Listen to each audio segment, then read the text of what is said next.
Good morning बंधुरा सबाई केमन आछो आशा करी सबाई भालो आछो और आमिও भालोई आछि। ठंडा लेगेছে এখন অনেকটাই ঠিক। আজ হচ্ছে মঙ্গলবার পঞ্চমী। তো রাস্তা থেকেই ভিডিওটা শুরু করেছি, দেখো যদি ভালো লাগে তোমাদের, আশা করি ভালো লাগবে। তাহলে লাইক দিয়ে শুরু করে দাও। আমি রাস্তায় এখন একদম পাক্কা 9টায় মন্দির খুলে, তা আমি বেরিয়ে পড়েছি ফুল একটু নিয়ে, ফুল বেলপাতা আর এখান থেকে একটু মিষ্টি আর দেখি ফল কি পাওয়া যায়, নিয়ে যাব। বৃষ্টি তো ভালোই পড়ছে, রাস্তাঘাটে লোকও কম। কারণ কি বলুন তো, এই মেঘলা ওয়েদারে না সবাই খুব প্রয়োজন ছাড়া বাইরে বেরোচ্ছে না। দেখুন রাস্তাঘাট একদমই ফাঁকা। সকালবেলা মোটামুটি বাজারের সময় হয়েছে, দেখলাম সবজি বা ফল এসবগুলো না যারা রাস্তার ধারে বসে বিক্রি করে তারা একদমই আসেনি। দুই একটা বড় বড় মানে সবজি বিক্রেতা ছাড়া আর মাছ বিক্রেতা ছাড়া আমি কিন্তু কাউকেই দেখতেই পেলাম না। দোকানগুলো সব যে যার মতন খুলছে, ব্যাস এইটুকুই। তো এসে গিয়েছি, এরপরে একটু মন্ডা মিষ্টি নিয়ে নেব। পঞ্চমীর পুজো তো, তো সেই পঞ্চমী পুজোতে মন্ডাটাই বেশি চল আমার শ্বশুর বাড়িতে। অনেক কিছুই মেনে চলার চেষ্টা করি, কিন্তু আগের মতন কি আর খাপ খাওয়াতে পারি। তো যাই হোক, একটু মন্ডা আর ওদিক থেকে একটুখানি ফল বলতে কলা নিয়ে গিয়ে মন্দিরে হাজির হয়ে গিয়েছিলাম।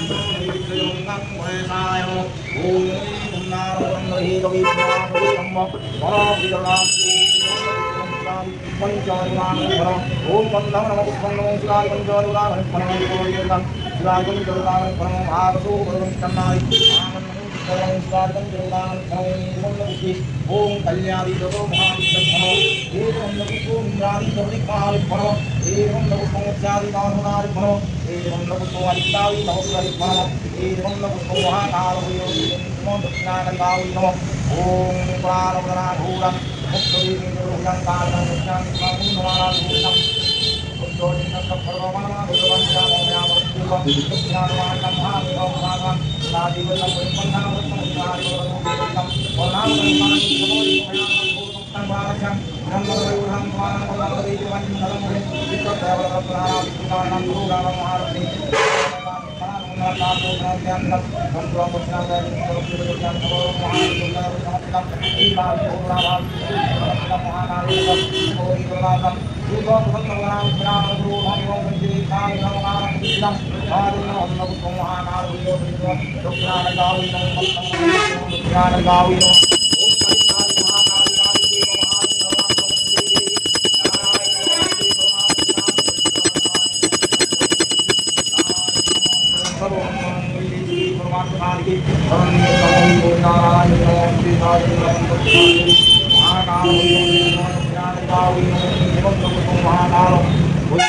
তো পুজো করিয়ে নিয়ে চলে এসেছিলাম।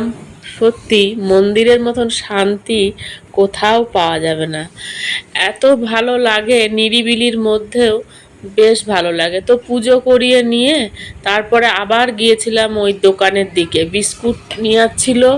তারপরে একটু সারাদিনের তো খাবারের জোগাড় করব। আজকে পঞ্চমী বলে আজকে আর ভাত খাইনি, চিড়ে মুড়ি খেয়েই থেকে গেলাম।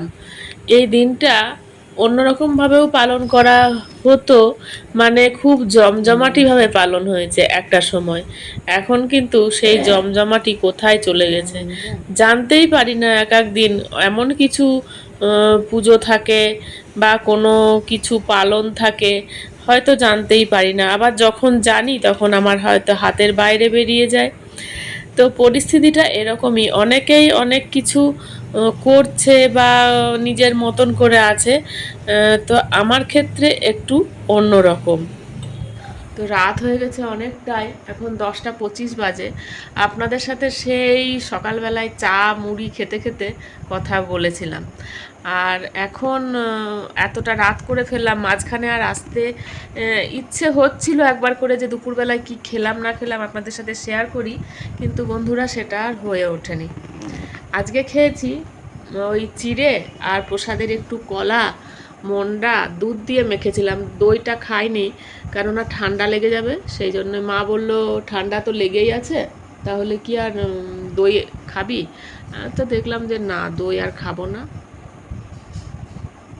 শব্দ হচ্ছে কিসে? যাই হোক, দই আর খাবো না, সেই জন্য দইটা আর আনিনি। তো সংসারের সব কিছুই কেমন যেন ওলট পালট হয়ে যায়। একটা সময় এই পঞ্চমীর পালন হয়েছে, অনেক কিছুই আয়োজন হতো, অনেক রকমারি জোগাড় হতো, আর সব কিছু জানতে পারতাম।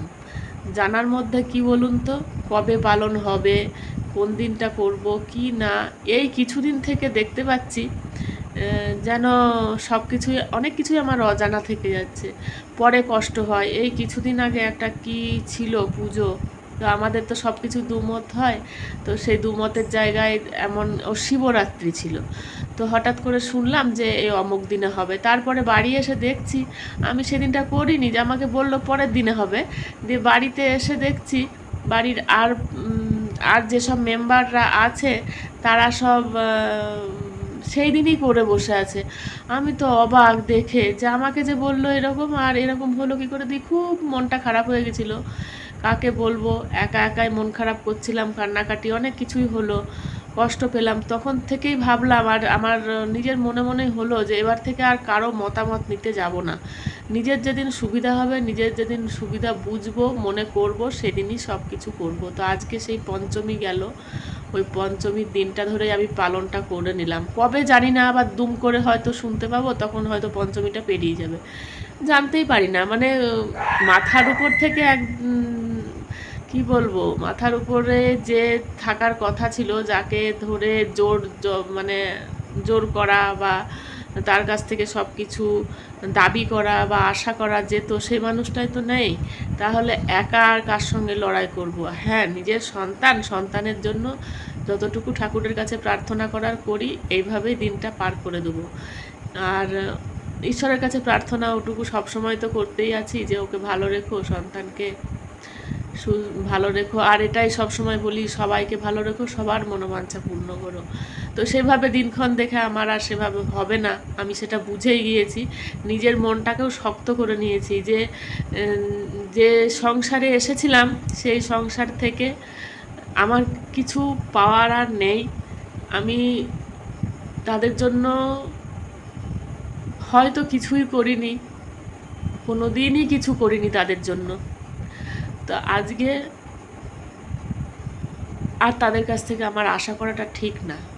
আমি মেনেই নিচ্ছি যে আমি তাদের জন্য কিছুই করিনি, আমার হাজব্যান্ডও কিছুই করেনি, কিন্তু এখন আমি মেনে নিচ্ছি যে আমার আশা করাই ভুল। এই আশাটা যদি আমি ছাড়তে পারি, সেদিন হব আমি সুখী। তো আস্তে আস্তে চেষ্টা করছি, মনটা শক্ত করছি, নিজের মতন করে বাঁচার চেষ্টা করছি। দেখা যাক কতদিন এভাবে বাঁচতে পারি, লড়াই করে, যুদ্ধ করে সবার সাথে। আর সবার সামনে যদি মন খারাপ করে, দুঃখ করে চলি, সবাই ভাববে যে এ বড় দুঃখী, এ বড্ড করুণার পাত্র। সেই হেতু আর এখন দুঃখ মন নিয়ে ঘুরবো না, দুঃখের কথাও বলা ঠিক হবে না। আপনাদের কাছে বলছি ঠিক আছে, কিন্তু আর বিশেষ কিছু জায়গায় সেখানে প্রকাশ করা চলবে না। তো আমি বেশ ভালোই আছি, আমি আমার মতন করে চলছি। আমার যা ইচ্ছে, ঠাকুরকে ডাকা বলুন, নিজের চলাফেরা বা নিজের কোনো কাজকর্ম, যেমনটা ইচ্ছে সেরকমভাবে আমি চলতে পারছি, এটাই আমার কাছে বড় পাওয়া। ঈশ্বরের কাছে প্রার্থনা করি আমাকে যেন এইরকমভাবে সাহস দেন ঈশ্বর। আর আমি যেন মানে কারোর উপকার করতে না পারলেও কারো যেন অপকারের পাত্র হয়ে না দাঁড়ায়, এটুকুই নিজের মনকে বুঝ দিই। আর চেষ্টা করি অন্যের যেন অন্যের ভালো করতে যদি না পারি, ক্ষতি যেমন আমার হাত দিয়ে কখনো না হয়, আর কাউকে যেন আমি কষ্ট না দিই। এই আর কি বলে ফেললাম মনের কথা, কি করব বলুন। আজ বড্ড একা ফিল করছিলাম আজকের দিনটা, সেই জন্যই কথাগুলো বলে ফেললাম। তো সবাই ভালো থাকবেন, সুস্থ থাকবেন। ভিডিওতে নতুন কিছু নিয়ে আপনাদের সামনে আবার হাজির হয়ে যাব। আজকের মতন টাটা, গুড নাইট সবাইকে।